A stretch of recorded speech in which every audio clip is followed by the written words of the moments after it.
നമസ്കാരം. ഞാൻ Bijeesh professional full time ട്രേഡറാണ്. എല്ലാവർക്കും ബിജീഷ് മാർക്കറ്റ് പ്രഡിക്ഷൻ എന്ന അനാലിസിലേക്ക് സ്വാഗതം. നമ്മൾ നോക്കാൻ പോകുന്നത് നിഫ്റ്റി, ബാങ്ക് നിഫ്റ്റി, ഫിൻ നിഫ്റ്റി വരും ആഴ്ചയിൽ എന്തൊക്കെയാണ് സംഭവിക്കാൻ പോകുന്നത്, നമുക്ക് എങ്ങനെ വിദഗ്ധമായിട്ട് ട്രേഡുകൾ മാനേജ് ചെയ്യാം, നിഫ്റ്റിയുടെ ഒരു ട്രെൻഡ് എന്താണ്, കറണ്ട് ഒരു സിറ്റുവേഷൻ എന്താണ്, അതിന് മുൻപ് തന്നെയായിട്ട് കഴിഞ്ഞ ദിവസത്തിൽ മാർക്കറ്റിൽ സംഭവിച്ചു എന്ന് നമുക്ക് നോക്കാം. നിഫ്റ്റി ഓപ്പൺ ചെയ്തിരിക്കുന്നത് നമ്മൾ പറഞ്ഞിരിക്കുന്ന ഒരു സപ്പോർട്ട് ബ്രേക്ക് ചെയ്തിട്ട് വരുന്ന ഒരു ഓപ്പണിംഗ് ആയിരുന്നു. ഇത് സപ്പോർട്ട് ബ്രേക്ക് ചെയ്ത് വരുന്ന ഒരു ഓപ്പണിംഗ് തന്നെ നമുക്കൊരു ചെറിയൊരു ടൈം ഫ്രെയിമിൽ ഷോർട്ട്സ് ആൻഡ് ഓപ്പർച്യൂണിറ്റി യൂട്ടിലൈസ് ചെയ്യാനുള്ള അവസരമാണ്. ഇപ്പോൾ നമ്മൾ എല്ലാ വീഡിയോസിലും പറയുന്നതാണ്, പല വീഡിയോസിലും നമ്മളത് സൂചിപ്പിക്കാറുണ്ട്. നമ്മൾ പറയുന്ന ആ ഒരു സപ്പോർട്ട് ലെവല് ബ്രേക്ക് ചെയ്ത് വരുമ്പോൾ അതിനുശേഷം ബൈക്ക് ഒരു സാധ്യത നിലനിർത്തണമെങ്കിൽ, അതായത് നിഫ്റ്റിക്ക് സപ്പോർട്ട് പറഞ്ഞത് 19,460 സപ്പോർട്ടാണ്. അപ്പോൾ നിഫ്റ്റിയിലായാലും തൊട്ടടുത്ത് തന്നെയാണ് ഒരു സപ്പോർട്ട് റെസിസ്റ്റൻസ് റേഞ്ചുകൾ നമ്മൾ നൽകിയിരുന്നത് കഴിഞ്ഞ ദിവസത്തെ ഒരു വീഡിയോസിൽ. അപ്പോൾ അങ്ങനത്തെ ഒരു സിറ്റുവേഷനിലാണ് നമ്മളത് ക്വിക്കായിട്ട് ഒരു പ്രോഫിറ്റ് ബുക്കിംഗ് നടത്താനായിട്ട് പറയുന്നത്. കാരണം മാർക്കറ്റ് ഇങ്ങനത്തെ ഒരു സിറ്റുവേഷനിൽ, അതായത് തൊട്ടടുത്ത് നമ്മൾ ഒരു സപ്പോർട്ട് റെസിസ്റ്റൻസ് നമ്മൾ അങ്ങനെ നൽകാറില്ല. പക്ഷെ അങ്ങനത്തെ ഒരു സിറ്റുവേഷൻ നിലനിൽക്കുന്ന മാർക്കറ്റിലാണെങ്കിൽ മാർക്കറ്റ് ഇവിടുന്ന് ഒരു ബൗൺസ് ചെയ്യാൻ ശ്രമിക്കും, സപ്പോർട്ട് ചെയ്ത് ബൗൺസ് ചെയ്യാൻ ശ്രമിക്കും. മാർക്കറ്റ് ഒരു വോളറ്റൈലോ ഒരു സൈഡ് വൈസോ ആ റേഞ്ചിന്റെ ഉള്ളിൽ നിലനിൽക്കും. കാരണം ആ ഒരു സപ്പോർട്ട് റെസിസ്റ്റൻസിന്റെ ഒക്കെ ഒരു പവർ അങ്ങനെയാണ്. അപ്പൊ നമ്മളതിൽ ആ ഒരു സപ്പോർട്ട് റെസിസ്റ്റൻസ് 19,460 സപ്പോർട്ട് പറഞ്ഞായിരുന്നു. ബൈക്ക് ഓപ്പർച്യൂണിറ്റി യൂട്ടിലൈസ് ചെയ്യണമെങ്കിൽ 480, ഇന്നലത്തെ വീഡിയോസ് കണ്ടവർക്ക് കൃത്യമായിട്ട് അറിയാം, 480 മുകളിലേക്ക് ഒരു ക്യാൻഡിൽ ക്ലോസ് ചെയ്താൽ മാത്രമാണ് മാർക്കറ്റിൽ ഒരു സ്ട്രെങ്ത് ലഭിക്കുന്നതെന്ന് നമ്മൾ സൂചിപ്പിച്ചിരുന്നു. അപ്പൊ അതിനുശേഷമായാലും അടുത്തൊരു സപ്പോർട്ട് ചെയ്യുന്നായാലും ബൗൺസ് ചെയ്ത് 460 മുകളിലേക്ക് ഒന്ന് ബൗൺസ് ചെയ്തപ്പോൾ നിഫ്റ്റി ഒന്ന് മുകളിലേക്ക് ബൗൺസ് ചെയ്യാൻ ശ്രമിച്ചിരുന്നു. പക്ഷെ എന്നിരുന്നാലും അവസാനത്തെ ഒരു സെക്ഷനിൽ ആ ഒരു ഫാള് വന്നതിന് ശേഷം 19,428 നിഫ്റ്റി ക്ലോസ് ചെയ്തിരിക്കുന്നത്. അപ്പോൾ നിഫ്റ്റിയിലായാലും നമുക്കിപ്പോൾ ട്രേഡ് ചെയ്യുമ്പോഴായാലും നിങ്ങളത് ശ്രദ്ധിക്കേണ്ടത്, നമുക്ക് എല്ലാ ടൈപ്പ് ഒരു മൂവ്മെന്റുകൾക്കും നമുക്കത് ക്യാച്ച് ചെയ്യാനായിട്ട് സാധിക്കില്ല. കാരണം ചില ഒരു മൂവ്മെന്റുകൾ കുറച്ചൊരു റിസ്ക്കിയാണ്. അപ്പൊ ഇങ്ങനത്തെ ഒരു മൂവ്മെന്റ് ചെറിയ ആ ഒരു സപ്പോർട്ട് റെസിസ്റ്റൻസ് റേഞ്ചിന്റെ ഉള്ളിൽ നിലനിൽക്കുമ്പോൾ നമുക്കത് ചെറിയൊരു സ്കാൽപ്പിംഗ് പോലെ മാത്രമാണ് ഇങ്ങനത്തെ ഒരു റേഞ്ചിലൊക്കെ നമുക്ക് ട്രേഡ് എക്സിക്യൂട്ട് ചെയ്യാനായിട്ട് സാധിക്കുള്ളൂ. അപ്പൊ നമുക്ക് വലിയൊരു ടാർഗറ്റിലേക്ക് ഒന്നും ഫോക്കസ് ചെയ്തിരിക്കാൻ പറ്റില്ല. പക്ഷെ നമുക്ക് ഒരു വലിയൊരു ടാർഗറ്റിലേക്ക് ഫോക്കസ് ചെയ്യാതിരിക്കുന്ന മൂവ്മെന്റുകൾ നമ്മൾ നൽകാറുണ്ട്. മുൻപത്തെ ഒരു വീഡിയോസിലായാലും നമുക്ക് എക്സാക്റ്റ് ആയിട്ട് നമ്മൾ ഷോർട്ട്സ് ആൻഡ് ഓപ്പർച്യൂണിറ്റി പറഞ്ഞു. അതിനുശേഷമായാലും നമ്മൾ എക്സാക്റ്റ് ആയിട്ട് നൽകിയിരിക്കുന്ന ഒരു സപ്പോർട്ട് 19,510. അപ്പൊ എക്സാക്റ്റ് ആയിട്ട് ആ ഒരു സപ്പോർട്ട്, അപ്പൊ റൈറ്റ് ഒരു സപ്പോർട്ട് റെസിസ്റ്റൻസ് നൽകുന്നത് നമുക്ക് മാർക്കറ്റിന്റെ ഒരു സിറ്റുവേഷനും മാർക്കറ്റിന്റെ ഒരു സെന്റിമെന്റ് അനുസരിച്ചാണ്. മാർക്കറ്റ് ഒരു സൈഡ് വൈസ് ഒരു മൂവ്മെന്റിലാണ് സാധ്യതയെങ്കിൽ നമ്മൾ തൊട്ടടുത്ത ആ ഒരു സപ്പോർട്ട് റെസിസ്റ്റൻസ് നൽകുന്നുണ്ടെങ്കിൽ മനസ്സിലാക്കുക മാർക്കറ്റ് ആ ഒരു സൈഡ് വൈസിനാണ് സാധ്യത. അല്ലെങ്കിൽ നമ്മളത് സൂചിപ്പിച്ചിരുന്നു, മാർക്കറ്റ് തുടർച്ചയായിട്ട് ആ ഒരു സപ്പോർട്ടുകൾ ബ്രേക്ക് ചെയ്തു പോകും. ഇൻ കേസ് അടുത്ത റെസിസ്റ്റൻസിന്റെ മുകളിലേക്ക് തിരിച്ചു കയറാനായിട്ട് സാധിച്ചു കഴിഞ്ഞാൽ മാർക്കറ്റ് ഒന്നെങ്കിൽ സൈഡ് വൈസ് അല്ലെങ്കിൽ വോളറ്റൈൽ മൂവ്മെന്റ് ആണ് സാധ്യത. ഇതൊക്കെ നമ്മൾ ഓൾമോസ്റ്റ് ഒരു വീഡിയോസിലൊക്കെ നമ്മളത് സൂചിപ്പിക്കുന്നതാണ്. അപ്പൊ വരും ദിവസങ്ങളായാലും നിഫ്റ്റിയുടെ ട്രെൻഡ് നമുക്ക് എങ്ങനെയാണെന്ന് നമുക്ക് നോക്കാം. നിഫ്റ്റിയുടെ ഒരു വലിയൊരു, അതിന് മുൻപ് തന്നെയായിട്ട് നിഫ്റ്റിയുടെ മുൻപത്തെ വീഡിയോസിലൊക്കെ നമ്മൾ പറഞ്ഞത് ശ്രദ്ധിക്കുക, കഴിഞ്ഞ ആഴ്ചയിലും മുൻപത്തെ ആഴ്ചയിലും പറഞ്ഞത് ശ്രദ്ധിക്കാം. നിഫ്റ്റി എത്ര സ്ട്രോങ് ആയിട്ടുള്ള ഒരു അപ്പ് മൂവ്മെന്റ് നടത്തിയപ്പോഴും നമ്മളത് സൂചിപ്പിച്ചായിരുന്നു, 19,600 700 സ്ട്രോങ് ആയിട്ടുള്ള റെസിസ്റ്റൻസ് ലെവലാണ്. ട്രേഡ് ചെയ്യുമ്പോൾ മാർക്കറ്റിന്റെ ഒരു ലോങ് ടൈം വ്യൂവില് മാർക്കറ്റിനെ കുറിച്ചുള്ള ഒരു വ്യക്തമായിട്ടുള്ള ഒരു ഐഡിയ ഉണ്ടെങ്കിലാണ് നമുക്ക് ഒരു ഇൻട്രാഡേയിൽ ട്രേഡ് ചെയ്താൽ അത് പ്രോഫിറ്റ് ആവുള്ളൂ. അപ്പോൾ 19,600 മുകളിലേക്ക് ക്ലോസ് ചെയ്തപ്പോഴും നമ്മളത് സൂചിപ്പിച്ചിരുന്നു, സ്ട്രോങ് ആയിട്ടുള്ള ഒരു അപ്പ് മൂവ്മെന്റിൽ ക്ലോസ് ചെയ്തപ്പോഴും നമ്മൾ സൂചിപ്പിച്ചിരുന്നു ഇതൊരു റെസിസ്റ്റൻസ് ഏരിയ ആണ്. ഓക്കെ, അപ്പോൾ വരും ആഴ്ചയിലായാലും നിഫ്റ്റിയിലായാലും ഈ ഒരു ട്രെൻഡ് എങ്ങനെയാണ്? ഈ ഒരു ട്രെൻഡ് നെഗറ്റീവ് തന്നെയാണ്. നമുക്ക് ഒരു നെഗറ്റീവ് നമ്മൾ 19,600 താഴത്തേക്ക് ക്ലോസിങ് നിലനിർത്തിയപ്പോൾ, ഇപ്പോഴല്ല, നമ്മൾ മുൻപത്തെ ആഴ്ചകളിൽ തന്നെ ക്ലോസിങ് നിലനിർത്തിയപ്പോൾ തന്നെ നമ്മുടെ ഒരു ട്രെൻഡ് വീക്ക്നെസ് ആയി. അപ്പോൾ ഇനിയൊരു വൈയിലേക്ക് കടക്കണമെങ്കിൽ നമുക്ക് എന്തൊക്കെ ക്രൈറ്റീരിയ മീറ്റ് ചെയ്യണം എന്ന് നമുക്ക് നോക്കാം. ഞാൻ ഡെയിലി ടൈം ഫ്രെയിമിലേക്കാണ് മാറ്റുന്നത്. ഇപ്പോൾ ഡെയിലി ടൈം ഫ്രെയിമിൽ നമുക്ക് നോക്കുന്ന ഒരു സമയത്തായാലും നമുക്ക് ഇവിടെ ലോവർ ലെവലിലായാലും നിഫ്റ്റിക്ക് സപ്പോർട്ട് കാണാനായിട്ട് സാധിക്കും. അപ്പോൾ ഈ ഒരു ലെവലിലായാലും നിഫ്റ്റിയിൽ സപ്പോർട്ട് ഏരിയ ആണ്. ഈ ഒരു ലെവലിൽ നിന്നായാലും നിഫ്റ്റി ഒന്ന് ബൗൺസ് ചെയ്യാൻ ശ്രമിക്കും. പക്ഷേ പ്രത്യേകം ശ്രദ്ധിക്കേണ്ടത് ഇതൊരു ട്രെൻഡ് സ്റ്റിൽ നെഗറ്റീവ് ആണ്. ട്രെൻഡ് സ്റ്റിൽ നെഗറ്റീവ് ആണ്. പക്ഷെ ബൈക്ക് നിലനിർത്തണമെങ്കിൽ നിഫ്റ്റി നമ്മൾ പറയാൻ പോകുന്ന റെസിസ്റ്റൻസ് ഏരിയകളുടെ മുകളിലേക്ക് നിഫ്റ്റിക്ക് ഒരു ക്ലോസിംഗ് നിലനിർത്തിയാൽ മാത്രമാണ് നിഫ്റ്റിക്ക് ആയാലും ഒരു ബൈയുടെ ഒരു സെന്റിമെന്റിൽ നിലനിൽക്കുന്നത്. വലിയൊരു അപ്പ് മൂവ്മെന്റിലല്ല നമ്മളൊരു പോസിറ്റീവ് ആയിരുന്നു. പക്ഷെ അതുപോലെ തന്നെ വളരെ എക്സാക്റ്റ് ആയിട്ട് 19,600 എക്സാക്റ്റ് ആയിട്ട് നമ്മൾ പ്രഡിക്ഷൻ നടത്തിയിരുന്നു. അതിന്റെ താഴത്തേക്ക് ക്ലോസ് ചെയ്താൽ വീക്ക്നെസ് ആകും. അപ്പോൾ ഈ ഒരു ട്രെൻഡ് അവിടെ അവസാനിച്ചു. അപ്പോൾ ഇനി അതിൽ ആ ഒരു ബൈയിലേക്ക് കടക്കണമെങ്കിൽ നമുക്കത് വെയിറ്റ് ചെയ്യുക. റൈറ്റ് ഓപ്പർച്യൂണിറ്റികൾ കിട്ടുമ്പോൾ മാത്രം ബൈയിലേക്ക് നിലനിൽക്കുക. പക്ഷെ ഇപ്പോഴത്തെ ഒരു സിറ്റുവേഷനിലായാലും മാർക്കറ്റിൽ ഇപ്പോഴത്തെ ഒരു ട്രെൻഡ് ആയാലും പ്രത്യേകം ശ്രദ്ധിക്കുക. ഇതൊരു സപ്പോർട്ടാണെന്ന് കരുതി ഇതിന്റെ താഴത്തേക്ക് വന്നാൽ അഗ്രസീവായിട്ട് ഷോർട്ട്സ് ആൻഡ് ഓപ്പർച്യൂണിറ്റിയും നമുക്ക് യൂട്ടിലൈസ് ചെയ്യാൻ പറ്റില്ല. കാരണം മാർക്കറ്റിന്റെ ഇപ്പോഴത്തെ ഒരു ട്രെൻഡ് നിലനിൽക്കുന്ന ഒരു സിറ്റുവേഷൻ അങ്ങനെയാണ്. നിഫ്റ്റിക്ക് ലോവർ ലെവലിൽ നിന്ന് ഈ ഒരു റേഞ്ചിന്റെ ഇടയിൽ നിന്നായാലും നിഫ്റ്റിയിൽ ഒരു ബൗൺസ് നിഫ്റ്റിയിൽ പ്രതീക്ഷിക്കണം. അതായത് നിഫ്റ്റിയിൽ ഞാൻ പ്രതീക്ഷിക്കുന്നത് 19,230, 19,230, 340 ഈ ഏരിയ വരും ദിവസങ്ങളിൽ ശ്രദ്ധിക്കേണ്ട ഒരു ഏരിയ ആണ്. ഈ ഒരു ഏരിയ ഷോർട്ട് സെല്ലേഴ്സ് ഒന്ന് അലേർട്ട് ആകേണ്ട ഒരു ഏരിയ ആണ്. ഈ ഏരിയയിൽ അഗ്രസീവ് ആയിട്ടുള്ള ഷോർട്ട്സിന്റെ ഒരു ഓപ്പർച്യൂണിറ്റി യൂട്ടിലൈസ് ചെയ്യുന്നതും അത്ര ഒരു സേഫ് അല്ല. ഇന്റർണലി മാനേജ് ചെയ്യുന്നതാണ് രീതി. അപ്പൊ ഇപ്പോഴത്തെ ഒരു ട്രെൻഡ് എന്ന് പറയുന്നത് സെൽ ട്രെൻഡിലാണ്. സെൽ ഓൺ റൈസ് സ്ട്രാറ്റജി തന്നെയാണ് നിഫ്റ്റിയിൽ നിലനിൽക്കുന്നത്. പക്ഷേ ലോവർ ലെവലായാലും നല്ല സപ്പോർട്ടുകൾ ഉള്ളത് കൊണ്ട് തന്നെ ബൗൺസ് ചെയ്യും. അപ്പൊ ഏതൊക്കെ കൃത്യമായിട്ടുള്ള സപ്പോർട്ട് റെസിസ്റ്റൻസ് ബൈ ചെയ്യാം, ഏതൊക്കെ റെസിസ്റ്റൻസിന്റെ അടുത്ത് നമുക്കൊരു ഷോർട്ട്സ് ആൻഡ് ഓപ്പർച്യൂണിറ്റി യൂട്ടിലൈസ് ചെയ്യാമെന്ന് നമുക്ക് നോക്കാം. നമുക്ക് ഇൻട്രാഡേ ടൈം ഫ്രെയിമിൽ ഇനി നിഫ്റ്റിയെ കുറിച്ച് നമുക്ക് നോക്കാവുന്നതാണ്. ഞാൻ വീണ്ടും 5 മിനിറ്റ് ടൈം ഫ്രെയിമിലേക്ക് മാറ്റാണ്.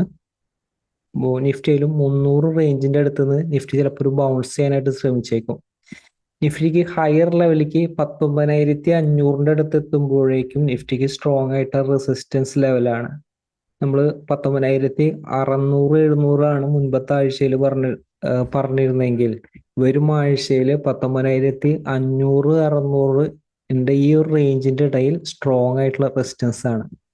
അപ്പൊ വരും ആഴ്ചയിലായാലും ഇത് ശ്രദ്ധിക്കുക. അതുപോലെ തന്നെ ലോവർ ലെവലിൽ 19,200, 300 ആ ഒരു റേഞ്ചിന്റെ ഇടയിലും നിഫ്റ്റിയിൽ സ്ട്രോങ് ആയിട്ടുള്ള സപ്പോർട്ട് ലെവലുണ്ട്. അപ്പൊ ഇതനുസരിച്ച് എപ്പോഴും വരും ആഴ്ചയിലെ ട്രേഡുകൾ മാനേജ് ചെയ്യാനായിട്ട് ശ്രമിക്കുക. അപ്പോൾ വരും ദിവസങ്ങളായാലും നിഫ്റ്റിയിൽ എങ്ങനെ മാനേജ് ചെയ്യാൻ പറ്റുമെന്ന് നമുക്ക് നോക്കാം. നിഫ്റ്റി ആയാലും ഇമ്മീഡിയറ്റ് ആയിട്ടുള്ള റെസിസ്റ്റൻസ് കാണുന്നത് 19,440 ഞാൻ അവിടെ റെസിസ്റ്റൻസ് എടുത്തിരിക്കുന്നത്. അപ്പോൾ 19,440 ഈ ലെവലിന്റെ മുകളിലേക്ക് നിഫ്റ്റിയുടെ ഓപ്പൺ വന്നു. അതിനുശേഷം ചെറിയൊരു ടൈം ഫ്രെയിമിൽ ബൈ ഓപ്പർച്യൂണിറ്റി കിട്ടിയ യൂട്ടിലൈസ് ചെയ്യാം. മിനിമം റെസിസ്റ്റൻസ് വരുന്നത് കഴിഞ്ഞ ദിവസത്തിൽ നൽകിയിരിക്കുന്ന 19,450 റെസിസ്റ്റൻസ് വരുന്നത്. അപ്പോൾ 19,440 മുകളിൽ ബൈ ഓപ്പർച്യൂണിറ്റി യൂട്ടിലൈസ് ചെയ്യുമ്പോൾ ശ്രദ്ധിക്കുക, റെസിസ്റ്റൻസ് ബ്രേക്ക് ചെയ്തിട്ടുണ്ടോ എന്ന് ശ്രദ്ധിക്കുക. റെസിസ്റ്റൻസും ബ്രേക്ക് ചെയ്താലാണ് കുറച്ചും കൂടി ഒരു സ്ട്രെങ്ത് മാർക്കറ്റിൽ അപ്പ് മൂവ്മെന്റ് കിട്ടുള്ളൂ. ഇൻ കേസ് ഓപ്പൺ പറഞ്ഞിരിക്കുന്ന ഒരു റെസിസ്റ്റൻസിന്റെ ഒരു മുകളിലാണ് 19,480 ബ്രേക്ക് ചെയ്ത് വരുന്ന ഒരു ഓപ്പണിംഗ് ആണെങ്കിൽ നിങ്ങൾക്ക് ചെറിയൊരു ടൈം ഫ്രെയിമിൽ നിങ്ങൾക്ക് ഒരു ബൈ ഓപ്പർച്യൂണിറ്റി യൂട്ടിലൈസ് ചെയ്യാം. ഹയർ ലെവലിലേക്കായാലും റെസിസ്റ്റൻസ് വരുന്നത് 19,520 റെസിസ്റ്റൻസ് വരുന്നത്. അപ്പോൾ 520 മുകളിലേക്ക് 500, 600 ആ റേഞ്ചിന്റെ ഇടയിൽ നിഫ്റ്റിനെ വളരെയധികം ശ്രദ്ധിക്കണം. റെസിസ്റ്റൻസ് ഏരിയ ആണ് അത്. ഇൻ കേസ് 520 മുകളിലേക്ക് സസ്റ്റെയിൻ ചെയ്താലും 520 താഴത്തേക്ക് വന്നാലാണ് ആ ഒരു ഷോർട്ട്സ് ആൻഡ് ഓപ്പർച്യൂണിറ്റി യൂട്ടിലൈസ് ചെയ്യേണ്ടത്. ഹയർ ലെവലിലേക്ക് ആയാലും 520 മുകളിലേക്ക് വിട്ട് കഴിഞ്ഞാൽ 580 റെസിസ്റ്റൻസ് ഉണ്ട്. അതുപോലെ തന്നെ 500നും 600നും ഇടയിൽ സ്ട്രോങ് ആയിട്ടുള്ള റെസിസ്റ്റൻസ് ഏരിയ ഉണ്ട്. എത്ര സ്ട്രോങ് ആയിട്ടുള്ള ഒരു അപ്പ് മൂവ്മെന്റ് നടത്തിയാലും റെസിസ്റ്റൻസ് ആയിട്ട് തന്നെ നിഫ്റ്റിയിൽ വർക്ക് ചെയ്യും. അതിനനുസരിച്ച് എപ്പോഴും ട്രേഡുകൾ പ്ലാൻ ചെയ്യുക. In case gap up opening ആണ് ചെയ്യുന്നത്, അതായത് ചെയ്യുന്ന ഒരു സമയത്ത് ശ്രദ്ധിക്കുക, പറയുന്ന ഒരു സപ്പോർട്ടിലാണോ സപ്പോർട്ടിന്റെ ഒരു താഴെയാണോ. സപ്പോർട്ടിന്റെ ഒരു താഴെയാണെങ്കിൽ ഷോർട്ട്സ് തന്നെയാണ് സാധ്യത. ചെറിയ ടൈം ഫ്രെയിലോ വലിയ ടൈം ഫ്രെയിലോ ഷോർട്ട്സ് ആൻഡ് ഓപ്പർച്യൂണിറ്റി വന്നാൽ യൂട്ടിലൈസ് ചെയ്യാം. 440 തന്നെ സപ്പോർട്ടായിട്ട് നിലനിർത്തുന്നുണ്ടോ എന്ന് നോക്കാം. 440 താഴെ നിഫ്റ്റി ഒരു സപ്പോർട്ടായിട്ട് കാണുന്നത് 19,350 സപ്പോർട്ടായിട്ട് കാണുന്നത്. അതുപോലെ തന്നെ ഓപ്പൺ ചെയ്യുന്നത് പറഞ്ഞിരിക്കുന്ന ഒരു സപ്പോർട്ട് ലെവൽ ബ്രേക്ക് ചെയ്ത് വരുന്ന ഒരു ഓപ്പണിംഗ് ആയാലും 440 ബ്രേക്ക് ചെയ്ത് വരുന്ന ഓപ്പണിംഗ് ആയാലും ഷോർട്ട്സ് ആൻഡ് ഓപ്പർച്യൂണിറ്റിക്ക് ഇമ്പോർട്ടൻ്റ് കൊടുക്കാവുന്നതാണ്. 350 സപ്പോർട്ട് ഹോൾഡ് ചെയ്തുകൊണ്ട് 440 മുകളിലേക്ക് സസ്റ്റെയിൻ ചെയ്താലാണ് വോളറ്റാലിറ്റി ഉണ്ടായിരിക്കുക. മാർക്കറ്റ് ഒരു വോളറ്റൈൽ മൂവ്മെന്റ് ആണ് പിന്നീട് സാധ്യത. അതുപോലെ തന്നെ 440 മുകളിലേക്ക് സസ്റ്റെയിൻ ചെയ്യാൻ പറ്റാതെ 380 ബ്രേക്ക് ചെയ്താൽ വീണ്ടും ഷോർട്ട്സ് ആൻഡ് ഓപ്പർച്യൂണിറ്റി യൂട്ടിലൈസ് ചെയ്യാം. ലോവർ ലെവലിൽ ഇൻട്രാഡേ സപ്പോർട്ട് വരുന്നത് 19,345 അപ്പോൾ 345 താഴത്തേക്ക് പോയാലും 345 മുകളിലേക്ക് സസ്റ്റെയിൻ ചെയ്യുമ്പോൾ ബൈ സെന്റിമെന്റ് ആണ്. അതുപോലെ തന്നെ ലോവർ ലെവലായാലും 310 സപ്പോർട്ട് കാണുന്നത്. അപ്പോൾ 310 ഹോൾഡ് ചെയ്തുകൊണ്ട് 345 മുകളിലേക്ക് സസ്റ്റെയിൻ ചെയ്യണം. 300 താഴെ വന്നാൽ അടുത്ത റെസിസ്റ്റൻസിന് മുകളിലേക്ക് സസ്റ്റെയിൻ ചെയ്യുമ്പോൾ ശ്രദ്ധിക്കണം, ബൈ സെന്റിമെന്റ് ആണ്. ഇതിനുശേഷം അതിന്റെ ലോവർ ലെവല് 240 അടുത്താണ് നിഫ്റ്റിയിലും ആ ഒരു സപ്പോർട്ട് വരുന്നത്. അപ്പോൾ ഇതനുസരിച്ച് എപ്പോഴും ക്ലിയർ ആയിട്ട് ഒരു ട്രെൻഡ് മാനേജ് ചെയ്യുക. നമുക്ക് എപ്പോഴും മാർക്കറ്റിന്റെ ഒരു സെന്റിമെന്റിൽ ഒരു സെൽ ട്രെൻഡിലായി കഴിഞ്ഞാൽ, സെൽ ട്രെൻഡിലാണെങ്കിൽ മാർക്കറ്റിൽ എപ്പോഴും യൂസ് ചെയ്യേണ്ടത് എവരി റൈസ് സ്ട്രാറ്റജിയാണ്. അതായത് റൈറ്റ് റെസിസ്റ്റൻസിന്റെ അടുത്ത് നിന്നുള്ള ഷോർട്ട്സ് ആൻഡ് ഓപ്പർച്യൂണിറ്റിയാണ് ഇമ്പോർട്ടന്റ് കൊടുക്കേണ്ടത്. നമ്മളായാലും ബാങ്ക് നിഫ്റ്റി ആയാലും റിവേഴ്സ് ആയതിനു ശേഷമായാലും നമ്മൾ മുൻപും സൂചിപ്പിച്ചായിരുന്നു, വലിയൊരു ഹയർ ലെവലിലേക്ക് പോയപ്പോഴും ബാങ്ക് നിഫ്റ്റിയിലായാലും ഉപയോഗിക്കേണ്ട ഒരു സ്ട്രാറ്റജി സെൽ ഓൺ റൈസ് സ്ട്രാറ്റജിയാണ്. അതുപോലെ തന്നെ ബൈയിലേക്ക് നിലനിർത്തിയാൽ ബൈ ഓൺ എവറി ഡിപ്പ് എന്ന് പറയുന്ന രീതിയിലാണ് ആ സ്ട്രാറ്റജി ഫോളോ ചെയ്യേണ്ടത്, ഇൻട്രാഡേ ട്രേഡേഴ്സ് ഫോളോ ചെയ്യേണ്ടത്. അതുപോലെ തന്നെ ബാങ്ക് നിഫ്റ്റിയിലും കഴിഞ്ഞ ദിവസത്തിൽ വർക്കൗട്ട് ചെയ്ത് നോക്കുക. ബാങ്ക് നിഫ്റ്റിയിൽ നമ്മൾ കഴിഞ്ഞ ദിവസത്തിൽ നൽകിയിരിക്കുന്നത് 44,420 അതുപോലെ തന്നെ 420 ബ്രേക്ക് ചെയ്ത് വരുന്ന ഒരു ഓപ്പണിംഗ് ആയിരുന്നു. ചെറിയ ടൈം ഫ്രെയിമിൽ തന്നെ നമുക്കൊരു ഷോർട്ട്സ് ആൻഡ് ഓപ്പർച്യൂണിറ്റി ചെറിയൊരു ടൈം ഫ്രെയിമിൽ തന്നെ നമുക്കൊരു ഷോർട്ട്സ് ആൻഡ് ഓപ്പർച്യൂണിറ്റി യൂട്ടിലൈസ് ചെയ്യാവുന്ന മാർക്കറ്റ് ആയിരുന്നു. അതുപോലെ തന്നെ നമ്മൾ പറഞ്ഞിരിക്കുന്ന ഒരു സപ്പോർട്ട് ശ്രദ്ധിക്കുക, 44,300 തന്നെയാണ് സപ്പോർട്ട് വന്നിരുന്നത്. 44,300 സപ്പോർട്ട് ഹോൾഡ് ചെയ്തുകൊണ്ട് ബാങ്ക് നിഫ്റ്റി ഒന്ന് ബൗൺസ് ചെയ്യാനായിട്ട് ശ്രമിച്ചിരുന്നു. ജസ്റ്റ് 44,300 ഒരു താഴത്തേക്ക് വന്നെങ്കിലും ബാങ്ക് നിഫ്റ്റി വീണ്ടും ബൗൺസ് ചെയ്തെങ്കിലും 44,420 മുകളിലേക്ക് പറയുന്ന ഒരു സപ്പോർട്ട് റെസിസ്റ്റൻസ് ലെവലിന്റെ ഒരു പവർ എപ്പോഴും ശ്രദ്ധിക്കുക. 420 മുകളിലേക്ക് ബാങ്ക് നിഫ്റ്റിക്ക് ഒരു 5 മിനിറ്റിന്റെ ഒരു ക്യാൻഡിൽ ക്ലോസ് ചെയ്യാനായിട്ട് സാധിച്ചിരുന്നില്ല. അതുകൊണ്ട് തന്നെ ഇതൊരു സെല്ലിലാണ്. ഇവിടെ ഒരു ഫാൾസ് ഒരു മൂവ്മെന്റ് മുകളിലേക്ക് ബൗൺസ് ചെയ്തെങ്കിലും അടുത്തൊരു അറ്റംപ്റ്റിൽ വീണ്ടും അത് ബ്രേക്ക് ചെയ്തായിരുന്നു. കാരണം ട്രെൻഡ് ബൈയിലേക്ക് കടന്നിട്ടില്ല. ബൈയിലേക്ക് കടക്കണമെങ്കിൽ നമ്മളത് അപ്പോൾ സപ്പോർട്ട് റെസിസ്റ്റൻസിന്റെ ഒരു പവർ എപ്പോഴും ശ്രദ്ധിക്കുക. 44,420 മുകളിലേക്ക് സസ്റ്റെയിൻ ചെയ്യണം. അതിനുശേഷം 44,150 സപ്പോർട്ട് ഹോൾഡ് ചെയ്തുകൊണ്ടാണ് 150 സപ്പോർട്ട് നമ്മൾ നൽകിയിരുന്നത്. ആ ഒരു സപ്പോർട്ട് ഹോൾഡ് ചെയ്തുകൊണ്ടാണ് ബാങ്ക് നിഫ്റ്റി ക്ലോസ് ചെയ്തിരിക്കുന്നത്. അപ്പോൾ ഇതനുസരിച്ച് നമുക്ക് വരും ദിവസങ്ങളിൽ ബാങ്ക് നിഫ്റ്റി എങ്ങനെ മാനേജ് ചെയ്യാം. ഇപ്പോൾ നിഫ്റ്റിയുടെ സെന്റിമെന്റിലും ബാങ്ക് നിഫ്റ്റിയുടെ സെന്റിമെന്റിലും ഓൾമോസ്റ്റ് ഒരു സെയിം തന്നെയാണ്, നെഗറ്റീവ് തന്നെയാണ് സെന്റിമെന്റിൽ. പക്ഷേ ബാങ്ക് നിഫ്റ്റി ആയാലും ലോവർ ലെവലിൽ സപ്പോർട്ട് എത്തുമ്പോൾ ശ്രദ്ധിക്കണം, ലോവർ ലെവലിൽ സപ്പോർട്ടിൽ നിന്ന് ബൗൺസ് ചെയ്യാനായിട്ട് സാധ്യതയുണ്ട്. ഏതാണ് ബാങ്ക് നിഫ്റ്റിയുടെ ലോവർ ലെവൽ സപ്പോർട്ട് എന്ന് നമുക്ക് നോക്കാം. അവസാനത്തെ ഒരു ദിവസത്തിലായാലും ഇപ്പോൾ ബാങ്ക് നിഫ്റ്റി ക്ലോസ് ചെയ്തിരിക്കുന്നത് 44,150 സപ്പോർട്ട് ഹോൾഡ് ചെയ്തുകൊണ്ടാണ്. അപ്പോൾ 150 സപ്പോർട്ട് ബ്രേക്ക് ചെയ്ത് വരുന്ന ഒരു ഓപ്പണിംഗ് ആണെങ്കിൽ ചെറിയ ടൈം ഫ്രെയിമിലെ ഷോർട്ട്സ് ആൻഡ് ഓപ്പർച്യൂണിറ്റി യൂട്ടിലൈസ് ചെയ്യുക. ഇത് നമ്മൾ കഴിഞ്ഞ ദിവസത്തിൽ നൽകിയിരിക്കുന്ന അതേ സപ്പോർട്ട് തന്നെയാണ്. 150 സപ്പോർട്ട് ഹോൾഡ് ചെയ്തുകൊണ്ട് 250 സപ്പോർട്ടിന്റെ ഒരു മുകളിലേക്ക് ബാങ്ക് നിഫ്റ്റി നിലനിർത്തിയാൽ ചെറിയൊരു ബൈ സെന്റിമെന്റിൽ സാധ്യതയുണ്ട്. അടുത്തൊരു റെസിസ്റ്റൻസ് ലെവൽ മനസ്സിലാക്കി വെക്കുക, 44,490 അടുത്ത റെസിസ്റ്റൻസ് ലെവൽ. അതായത് 44,500 തൊട്ടടുത്താണ് റെസിസ്റ്റൻസ് വരുന്നത്. അപ്പോൾ 44,500-600 റേഞ്ചിന്റെ ഇടയിലും ബാങ്ക് നിഫ്റ്റിക്ക് റെസിസ്റ്റൻസ് ലെവലുണ്ട്. അപ്പോൾ അതുകൊണ്ട് തന്നെ ആ ഒരു ലെവലിൽ എത്തുമ്പോൾ ഒന്ന് ശ്രദ്ധിക്കുക. ക്വിക്കായിട്ട് ഒരു പ്രോഫിറ്റ് ബുക്കിംഗ് ആണ് സേഫ്.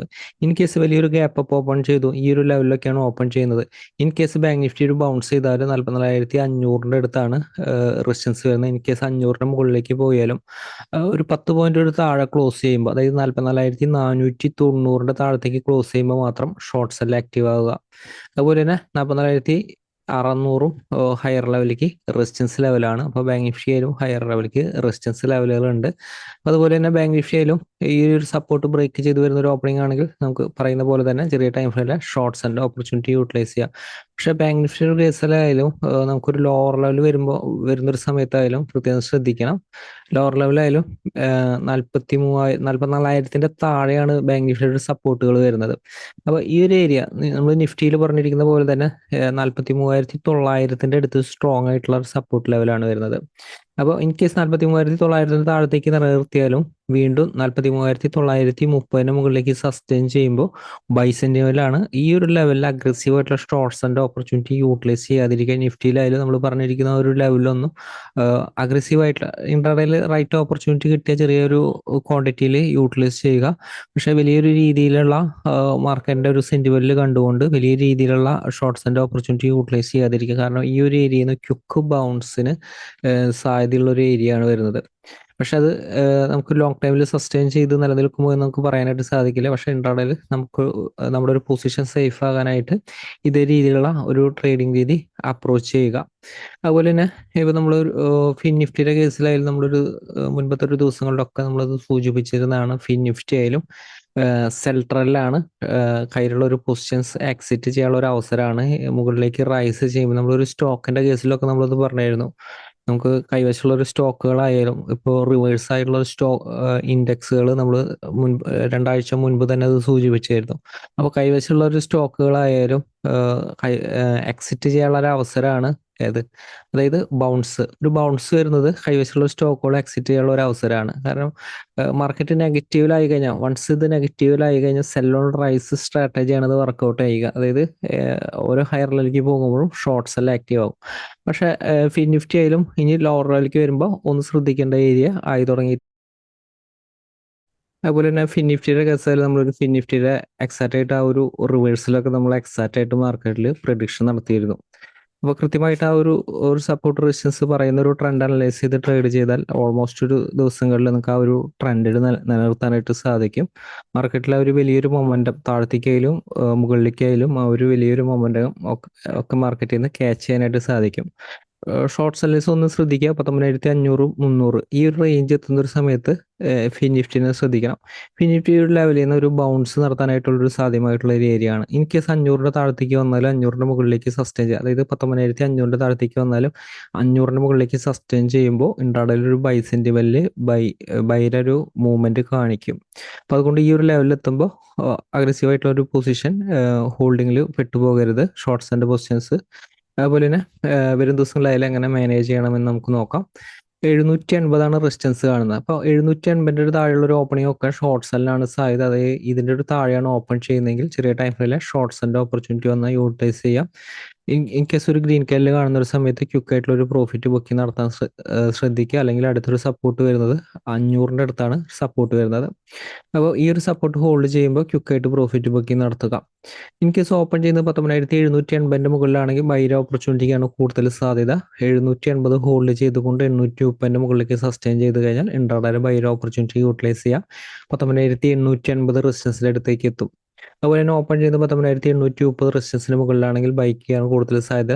പ്രത്യേകം ശ്രദ്ധിക്കുക, 830 മുകളിൽ ഓപ്പൺ ചെയ്ത് കഴിഞ്ഞാൽ 780 ബ്രേക്ക് ചെയ്താൽ മാത്രമാണ് ഷോർട്ട്സ് ആൻഡ് ഓപ്പർച്യൂണിറ്റി യൂട്ടിലൈസ് ചെയ്യേണ്ടത്. കൃത്യമായിട്ട് ഈ ഒരു ട്രെൻഡിൽ നിലനിൽക്കാനായിട്ട് സാധിക്കും. അതുപോലെ തന്നെ ഓപ്പൺ ചെയ്തിരിക്കുന്നത് പറഞ്ഞിരിക്കുന്ന ഒരു സപ്പോർട്ട് റെസിസ്റ്റൻസ് ലെവലല്ല എങ്കിൽ ആദ്യത്തെ ഒരു 5 മിനിറ്റിന് ശേഷം വരുന്ന ഒരു ട്രെൻഡ് ഫോളോ ചെയ്യുക. സപ്പോർട്ടിലെത്തുമ്പോൾ ശ്രദ്ധിക്കുക. അപ്പോൾ നിഫ്റ്റിയിലായാലും ബാങ്ക് നിഫ്റ്റി, ഫിൻ നിഫ്റ്റി ആയാലും ഇത്ര ലെവലുകൾ ഫോളോ ചെയ്താൽ കൃത്യമായിട്ടൊരു ട്രെൻഡിൽ കൃത്യമായിട്ടുള്ള ഒരു മൂവ്മെന്റിൽ നിലനിൽക്കാനായിട്ട് സാധിക്കും. മാർക്കറ്റിലെ വലിയ അവസരമായിട്ട് നമുക്ക് ഒരു ദിവസം അപ്ഡേറ്റിൽ വീണ്ടും കാണാം. എല്ലാവരും വലിയ ഷെയർ ഹോൾഡ് കമ്പനികളും പ്രതീക്ഷിക്കുന്നു. എല്ലാവർക്കും നന്ദി.